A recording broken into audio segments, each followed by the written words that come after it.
नमस्कार. आज आपल्यासोबत आहे हर्ष. हा माझा पुतण्या आहे. यांनी काही दिवसांपूर्वीच म्हणजे आत्ताच हल्लीच 15-20 दिवसापूर्वी घरामध्ये त्याच्या मम्मी पप्पी झोपलेले असताना काहीतरी जाळण्याचा प्रयत्न केला आणि भयंकर आग लागता लागता वाचली. तर ही आग का लागली आणि त्याच्या डोक्यात असे का विचार आले हे आपण जाणून घेणार आहोत त्याच्या जुबानी. हर्ष की जुबानी, हर्ष की कहाणी. नाही. बरं हर्ष, मला सांग, ज्यावेळेस ही घटना घडत होती तेव्हा काय झालं होतं नेमकं? हां सांग रे, काय झालं होतं घटना तेव्हा? काय घडत होती ती घटना तेव्हा? मम्मी पप्पा काय झालं होतं नेमकं? काय घडलं होतं? सदर घटना आम्हाला तपशील द्यावा. हां काय आठव जरा. हां बोल रे. लग्न चालू होतं, लवकर बोल. हां लवकर सांग, लवकर बोल. काय झालं होतं? मम्मी पप्पा झोपले होते का तुझे? हां बोल. हां तो आपली कहाणी सांगतो आहे, सांगा काय घडलं होतं त्या दिवशी? बंदूक खेळत होता. ओके, मग काय झालं? बंदूक लागली, अशी आग लागली.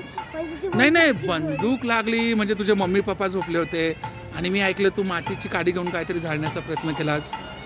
काय घडलं होतं? बंदूकची काडी ओके अशी उडली, दोरीवर पडली, ओके छोटासा तुकडा पडला. ओके मग ना मला दिसलं, मग मी पाणी होतं त्यामध्ये. मग अनेक हीच गोष्ट तू हळूहळू सांगू शकतोस का? नेमकं काय घडलं? हां बोला, आम्हाला घाईघाईत नाही कळत. नाही तिथून सांग. तुझे मम्मी पप्पा झोपले होते, लवकर. तर तू काय केलं? बंदूक घेतली. हां लवकर सांग. बंदूक घेतली. हां बोल लवकर राहू.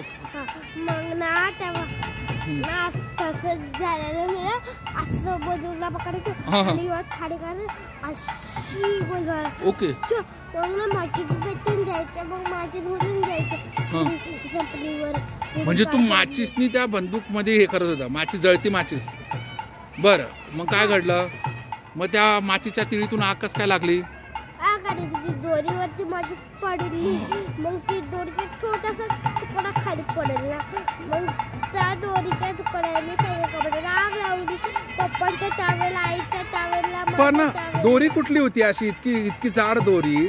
मी तर असं ऐकलं की तू पहिलं टावेलला आग लावली, तो टावेल जळायला लागला वरती, नंतर मग तो वायर जळाली, असं काहीतरी प्रकार घडला होता.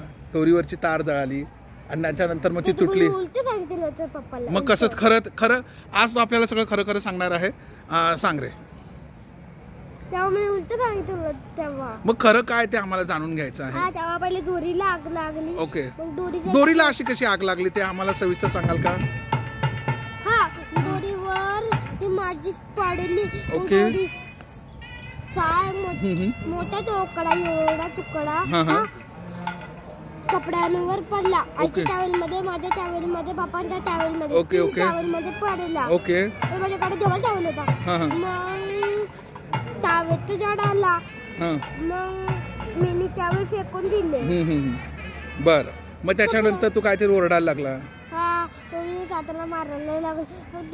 ते मी खरं नव्हतं करत, ती ऍक्टिंग करतो. ओके, ऍक्टिंग करत होता. पण हा अच्छा तू ऍक्टिंग मध्ये माहिर आहे.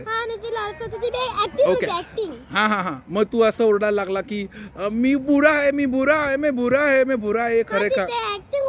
अच्छा, म्हणजे तुला हा तर तुलाही माहित होतं की तू आग लावलेली आहे आणि आता मम्मी पप्पा उठेल, मग तू स्वतःच हे केला प्रयत्न. हा, मग ही घटना घरी का तुझ्या पप्पांना उठवलं? त्याच्यानंतर काय झालं? हा, त्याच्यानंतर काय घडलं लवकर सांगा.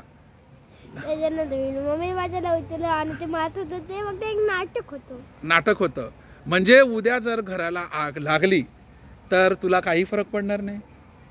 समजा त्या आगीमध्ये तुला चटके लागले असते, तुझ्या नाजूक हात जळाले असते, भाजले असते, घरालाही आग लागू शकली असती, काही झालं असतं, मग काय केलं असतं? याच्यावरती तुझा काय विचार आहे? सांग लवकर. कन्फ्यूज होतोय का बरं? आता तर तू माहिर आहे ऍक्टिंग मध्ये, तू आग लावण्यामध्ये एक्सपर्ट आहे. आग लावण्या बंदूक खेळू शकतो. पण असे प्रकार का करावे? असं तुला का करावं असं वाटलं? ऍक्टिंग मध्ये माहिती मग तू ज्यावेळेस ही घटना घडली त्यावेळेस तू काय ओरडत बोललास? दिमागमध्ये नाही हा मैं बुरा हूँ असं काहीतरी बोलत होता. कसं बोलत होतास? ते तुम्ही मजाक म्हणजे मग कसं बोलत होता? मैं बुरा हूँ ऐसा. बघितलं, ही अशी लहान मुलं आहे, यांच्यापासून सावध राहा. ह्यांनी स्वतःच कबूल केलेलं आहे की यांनी स्वतःच आग लावली आणि नंतर स्वतःच बोलतोय की मैं बुरा हूँ. आता ह्या अशा पोराला तुम्ही काय म्हणणार? हा खरंच काही देण्याच्या लायकीचा आहे का? याला मी सांगितलं होतं की तू मला इंटरव्ह्यू दिलास तर मी तुला एक रिंग आणि एक ब्रेसलेट देईल. मी याला दिलं पाहिजे का? कमेंटमध्ये सांगा.